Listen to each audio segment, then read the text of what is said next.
Hey guys, this is Captain Fool reporting for duty, giving you my comic reviews of the week for February 1st, 2023.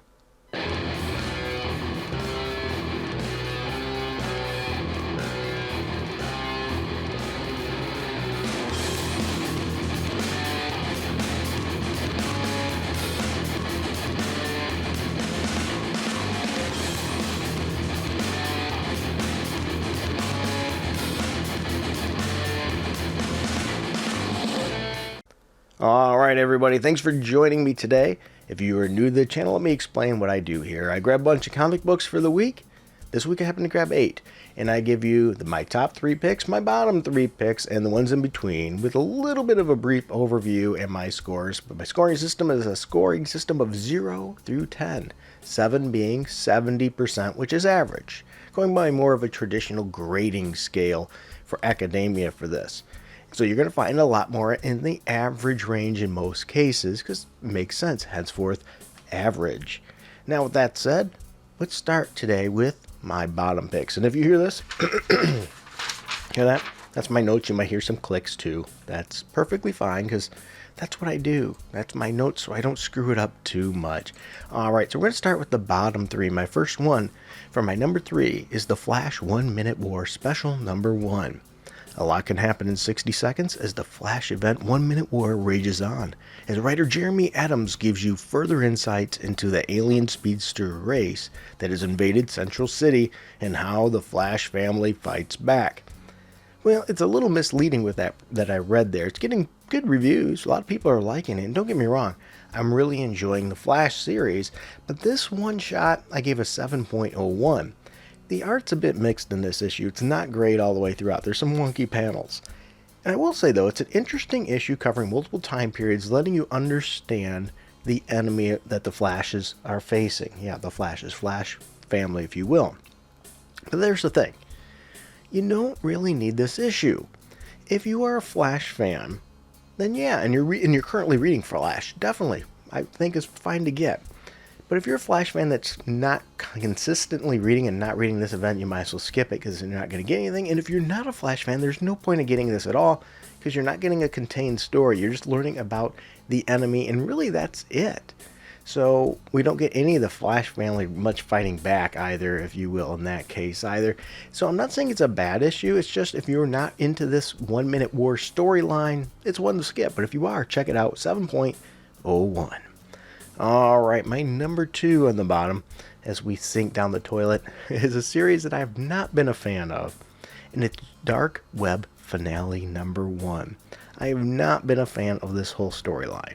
Well, anyway, it says, the dawn rises after the demonic invasion of New York City, but what will the light reveal?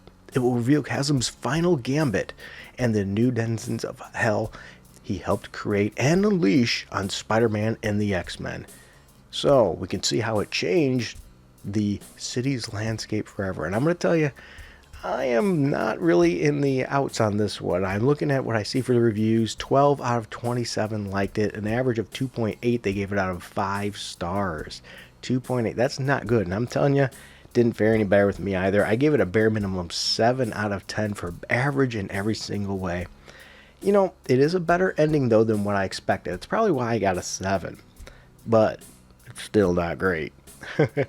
I think the story is a dud right from the beginning. I didn't care for it, and I think it's a really big mistake of what they're doing to the character of Ben Reilly. This whole thing doesn't even seem like a Spider-Man story. It seems like they were, once in a while, yes, I know we get these fantastical Spider-Man stories once in a while, but Spider-Man tends to do better, more ground level, and dare I say, sometimes even with the team, with these bigger kind of things. This just didn't work. In my opinion anyway. It did not work. I want to know what your thoughts are. Did you like this Dark Web miniseries? I thought it was a waste of time. Zeb Wells, I think, dropped the ball here. And the art style, too, you know, how do I put this? It's just not working. This art style, I do think, is better than what it was in the main Spider-Man title right now. It fits Spider-Man more. From Francesco Morturno. I can't pronounce the last name. I apologize to butcher that. But still, not a great book. So I gave this book a bare minimum 7 out of 10. It just reeked average in all ways and really nothing great. Nothing to make you go, Man, I need to check this out. All right, and my bottom one is one that's been hitting the bottom area a lot for me week to week, and that was Venom number 16. Now, I gave it a much different score, I think, than what I see a lot of others giving it. So let me read a little synopsis here. It says, with the truth about Eddie Brock, Bedlam, and the Garden of Time revealed at last, Eddie has no choice but to move heaven, earth, space, and time to get back to his son. But it may all be for naught. Eddie's greatest fears are at the precipice of being realized, as Dylan may still succumb to the darkness within him. All right, this book right now had 12 out of 14 liked it. I don't get it. I don't get it at all. I gave this book a 6 out of 10. Now let's hear me out here if you don't mind, okay? Hear me out before you bring out the pitchforks. This is the last of the dark web tie-ins, so maybe it'll get better after this. It was pointless. The tie-in really didn't help this at all, and they're trying too hard in this book to make Miss Marvel relevant. I mean, she has to give a speech about how she's an Avenger or a champion, this and that, and how she's so great. I'm sorry, if she's so great, she doesn't need to tell people how great she is. Okay, I'm just saying, Marvel continues to really try hard to push this character, and I just don't think she's ever going to reach the heights that they want unless they start writing her a little bit more naturally and make her a likable character. But hey, maybe that's me, okay? Bear with me there. This issue, as I said, is a tie-in. It's a waste, but I haven't even cared for the main storyline in this. I don't think Al Ewing is the right guy for writing this. It's just too far out there for Venom, and I don't care for it. The art's been okay with Brian Hitch, so he's got that helped it a little bit, but overall I am not digging this Venom series. And if you are, that's great, that's wonderful, but it's not for me. If you are, tell me what you like about it. Then maybe I'm missing something. Maybe you can change my perspective, but we'll see. All right, before we move on, I just want to take a moment really quick to say thank you to these people. Without these people, this channel would not be possible. I consider them producers. They help support this channel through Subscribestar and Patreon. And you can help too for as little as $1 a month on either one of those. And you're going to get special videos and things there that only you're going to get. Extensions to videos. I have music background tracks that you have that you can use for your own videos if you make videos. So hey, you can use those. You don't have to worry about that. And more. So thank you again to these people, otherwise this channel wouldn't be possible. Alright, moving on. Here we go. We're going to hit the middle, and then we're going to hit the top 3. In my middle, I'm going to start with Avengers. Yeah, we had Avengers number 65. I gave it 7.02. You see this panel here? I feel deep shame. And I say the writer should feel some deep shame as well for this series. Because, whoo, Avengers has been rough, to say the least. I don't know about you, I'm just not a big fan of the direction that Avengers has been in. It just has been a consistent miss for me. So let's dig into the plot of it. It says, he's the most important Avenger in the multiverse. He spent years manning a watchtower at the heart of all creation all by himself. Now his story can be told as he suddenly finds himself no longer alone, but instead surrounded by an unbelievable gathering of heroes. And we're talking Avenger Prime, which is a Loki. Okay, first of all, my big gripe with this is we are once again manipulating the past to create a story.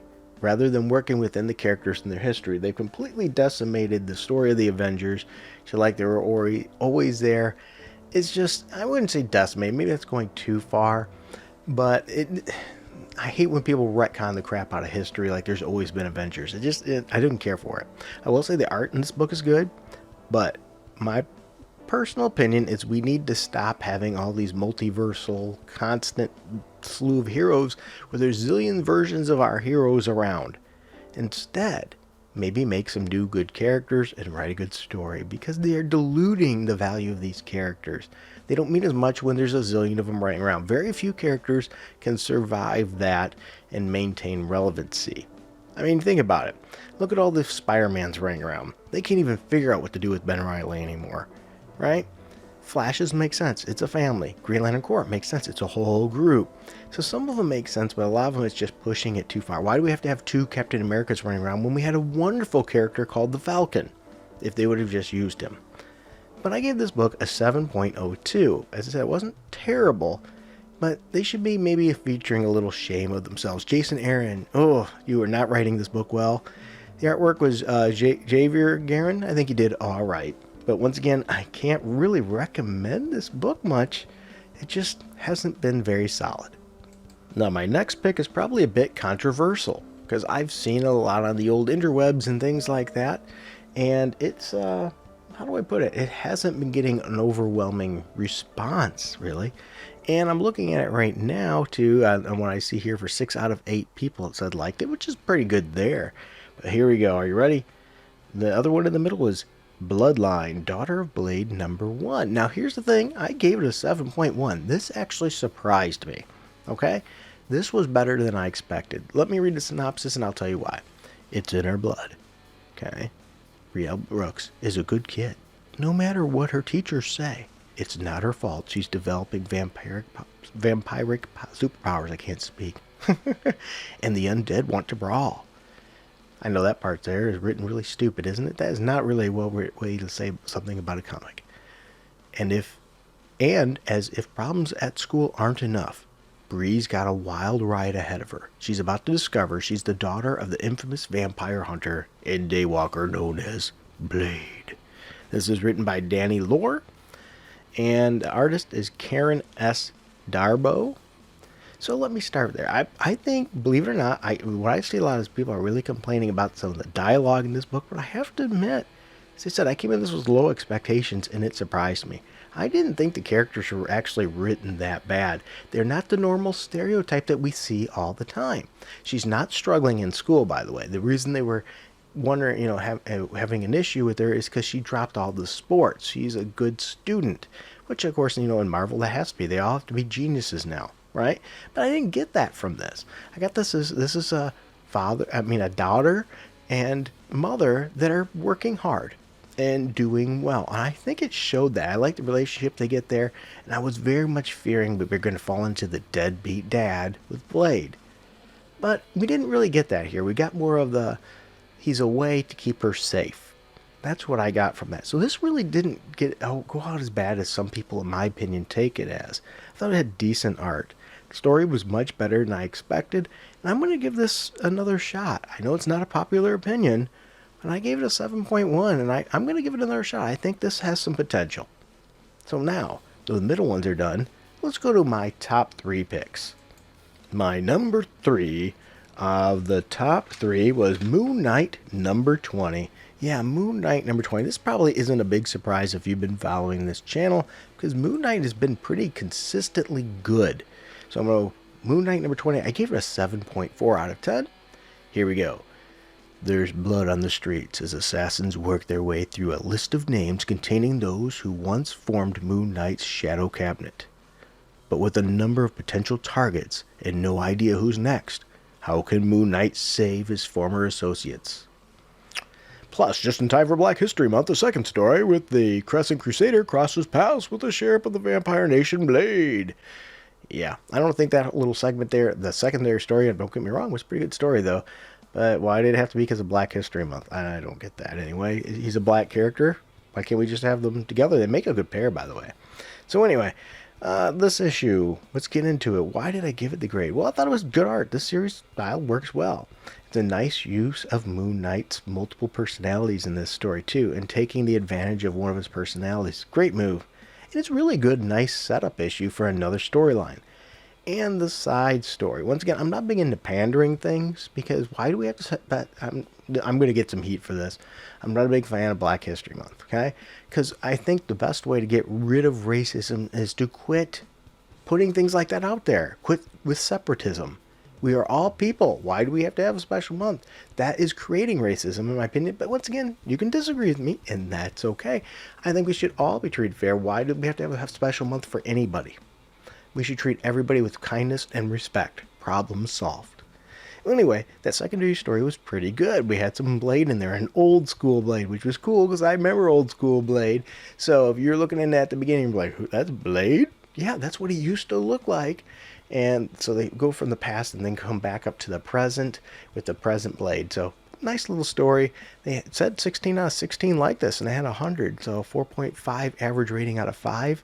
I think that's a good score that I see here, because I gave it, once again, a 7.4. Good book. All right, my number 2. My number 2 at the top. This one, I'm a little biased, but yet I've been pretty hard on this series of this character for a long time, because he hasn't had a good series in a long time. And that's Captain America, Sentinel of Liberty, issue number 9.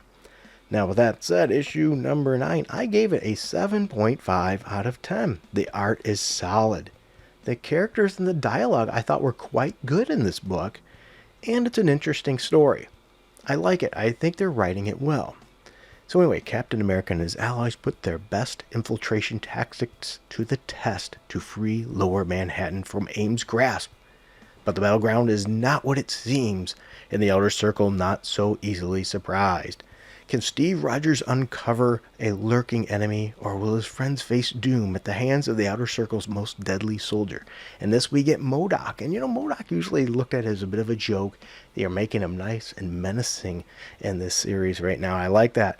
Its writer is Jackson Lansing, and I think he has been doing a pretty good job with this series. And also Colin Kelly is a writer as well. Pretty good.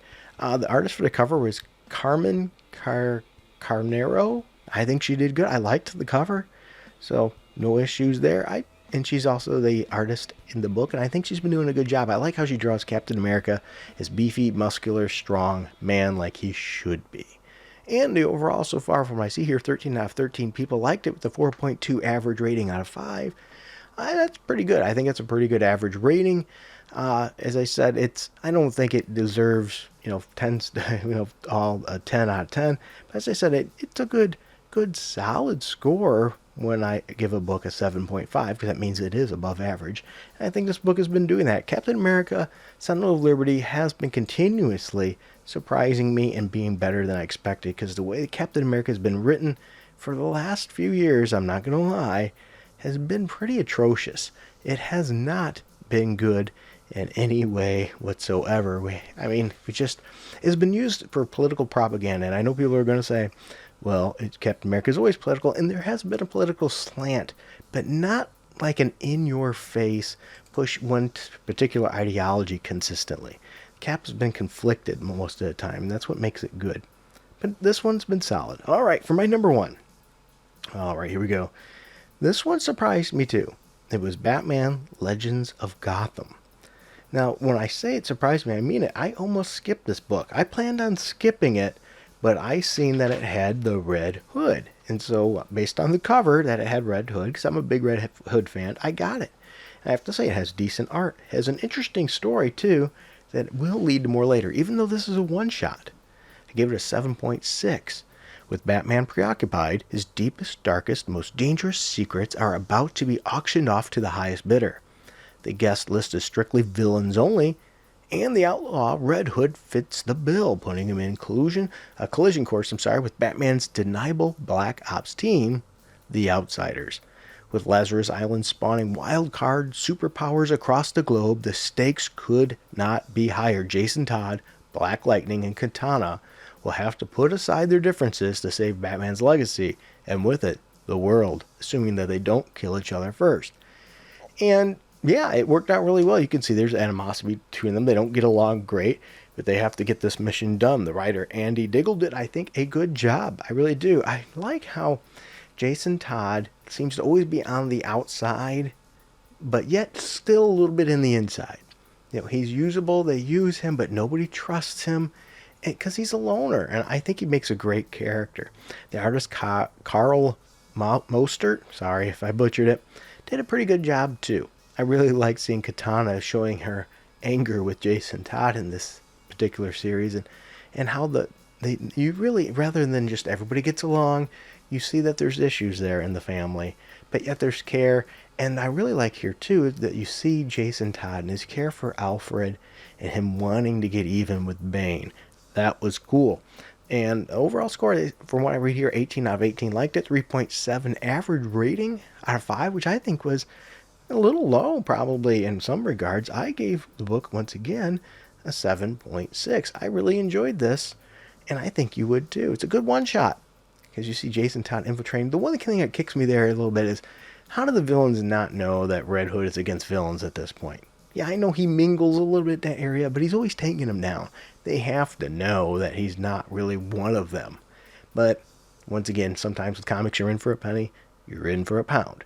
Well, there you guys have it. Those are my views. If you want to share with me what you read, I would love to hear in the comments what your thoughts are. Grade them with your own system and tell me what your thoughts are in the comments as well.